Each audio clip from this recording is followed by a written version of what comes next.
Hi everyone. Hi. Hi Tenny. Folks jumping on. Hi, welcome to TCM Talk. I am Kirsten Cowan. I'm a licensed acupuncturist and Chinese herbalist and owner of the company Angelica and Peony here in Oakland, California.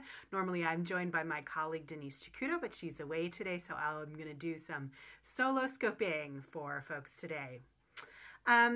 This first scope, I'm going to be talking a little bit about eating for springtime, but especially about a springtime holiday that is coming up starting tomorrow called Passover. I've celebrated Passover for many years and recently just got a question from someone about how to make this holiday, which is marked in many ways by food restrictions. So there's a lot of things that Jews don't eat during the time of Passover, specifically any leavened grain products. That's bread of all kinds, except for matzah, the flat cracker that you may be familiar with. So if you follow a paleo style diet, you're gluten-free, you're grain-free, how to make this springtime holiday festival feel special. It lasts 8 days. And that's the time that people, will follow those food restrictions. But of course, for those who are gluten-free throughout the year, really doesn't make much impact. So I gave this some thought, and I'd like to share some of the ideas that I had with you here today.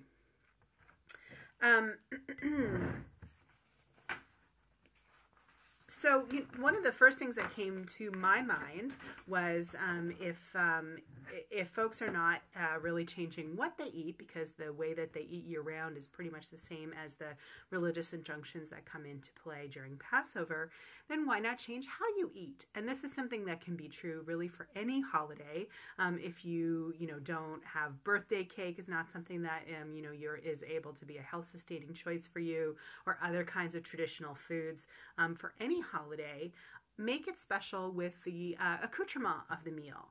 So, many traditional religious Jews would have a special set of plates for Passover, and this is something that anybody can do. And I might suggest getting a fun set at a thrift shop and just using those dishes and cups to eat on for 8 days. You might be eating the same food, but it'll definitely feel different if you just have your special dishes, and also it'll make you very aware of how much you're washing those dishes. One of the fun things about Passover I've always found is the feeling of camping a little bit, because you just have your special Passover stuff, and so there's no reason why you can't have that experience of the holiday. Other special touches like special table linens, a tablecloth, or napkins. I found some gorgeous, very spring-themed ones on Etsy that I shared on our Periscope board, bit.ly/Periscope pins, where you can find everything that we talk about here on TCM Talk. Depending on what your energy level is in terms of your dietary restrictions, this might be a really fun excuse to experiment with some new recipes that you don't eat throughout the year. And I collected a whole bunch of paleo, grain-free, traditional Passover type recipes. You can find those on our Periscope board. And I'm also going to be sharing a blog post about this later on today that will have links to all kinds of recipes, including even an almond flour matzah style cracker. Alana's Pantry, a great grain-free, gluten-free resource, has a Passover collection, so I would definitely point you in her direction, and I found a few others as well. Something that's great to think about, when we follow a gluten-free, grain-free, any other kind of dietary restriction due to allergies or whatever it might be, rather than reinventing the wheel and thinking about substituting ingredients, is there something that already fits in your, within your constraints? And certainly with the wide breadth of traditional foods that people eat at Passover, there may very well be something that you find that is already naturally gluten-free or grain-free. Tzimmus, carrot, and dried fruits cooked together is one that comes to mind. Personally, I am not a fan, although I have had one or two in my time that I've enjoyed. But certainly that's something that's inherently very adaptable to many types of dietary restrictions. Let's see. what else did I want to add? I guess the other thing that I really wanted to say is that, Passover is something that we think of for Jews who celebrate it, or folks who might be familiar with it, that we're celebrating and commemorating the liberation of the Jewish people from slavery in Egypt. And that's certainly a pretty important part of the celebration of the festival. But it's also a celebration of springtime. That's built right into the festival. That's why it falls when it does, and it's really connected to themes of earth renewal, rebirth, and the liberation of the earth from the bondage of winter. Something that's shared with the cross-cultural festivals that take place at this time of year. So I really encourage everyone, Jewish or not, to think about this time of year as one to kind of get in touch with those energies. Denise talked about this in our previous Periscope about the wood energy in Chinese medicine.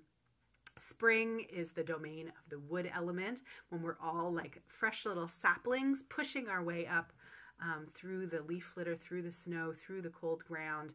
And there's an energy of reaching, of taking chances, of newness, of freshness. And so I encourage you to explore that personally through your observance of Passover, if that's something that you celebrate. Hi, thanks for joining.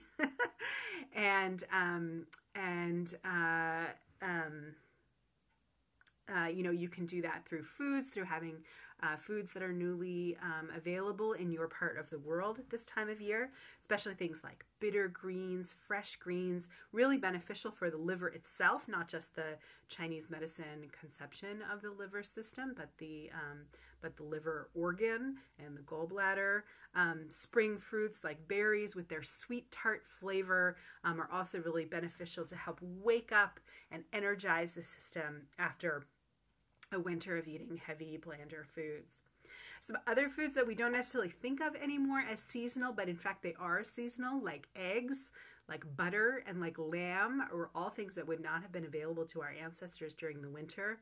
As the days grew longer, the hens would start laying again, and we would have fresh eggs for the first time in spring. This month traditionally is actually also often called the egg moon. This is the time of the egg. The egg appears on the Seder plate, as well as in many other cultural celebrations at this time of year, like Easter, which just went by. So I hope that was of interest and inspiration for folks if they are thinking about how to celebrate Passover with some dietary constraints, or about how to bring the energetics of spring into your life and into your diet. If you want to stay tuned, I will be back with another Periscope in just a minute or two with some spring regenerating tips for your skin, focusing especially on exfoliation and regeneration of your skin. You can find links to everything I talked about here today on our Pinterest board, bit.ly/Periscope pins. And if you have questions for us at TCM Talk, you can tweet them to us, you can message us on social media, or email us, traditionalchinesemedicinetalk@gmail.com. Thanks for joining, and we'll see you soon. Bye-bye.